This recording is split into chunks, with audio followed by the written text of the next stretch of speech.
Rickshaw में बैठ मैं पहले एक रिक्शा में बैठी, फिर दूसरी रिक्शा में बैठी। 2 रिक्शा बदलने के बाद मैं बैठ गई फिर रोडवेज बस में। ये देखिए मैं बस में आकर बैठ गई क्योंकि मुझे जाना था अपनी बहन के घर, क्योंकि वहाँ पर आई थी मेरी बहन के यहाँ उसकी नंदे भात नोतने के लिए। तो मेरी बहन ने मुझे भी बुलाया था और मैं बस में बैठकर अपनी बहन के यहाँ गई। रास्ते में देखे इतना सुंदर नज़ारा मिल रहा था देखने के लिए, बहुत अच्छा लग रहा था बस में बैठकर। बहुत अच्छी हवा लग रही थी, ठंडी ठंडी और तेज़ हवा लग रही थी। लेकिन और तेज़ हवा से आँखों में धूल भी लग रही थी। तो फिर मैंने रास्ते में अपना चश्मा पहन लिया और ये ऐसे चलते चलते यहाँ देखिए नहर पर पहुँच गए हम। नहर पर पुल पर इतनी अच्छी हवा लग रही थी, ठंडी ठंडी।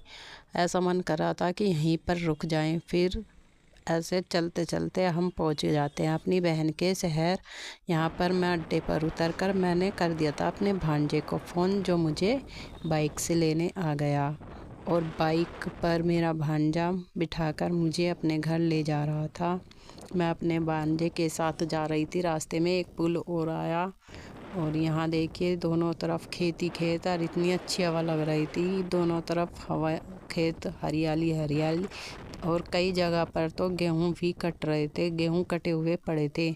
ऐसे चलते चलते हम पहुंच गए अपनी बहन के घर। यहाँ पर बातन गीत गा रही थी और यहाँ पर मैं भी आकर शामिल हो गई इनके गीतों में। और वो ये मेरी छोटी भांजी है, ये मेरे भातन का पोता है, वो मेरी बड़ी भांजी।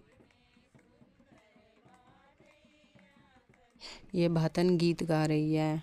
ये फिर इनका लड़का रह गया था खाना खाने के लिए, इसने खाना खाया और मेरी भांजी ने दी इन्हें विदाई। और इन्हें विदाई देकर ऐसे हमने किया गाड़ी में बिठाकर रवाना, विदा किया।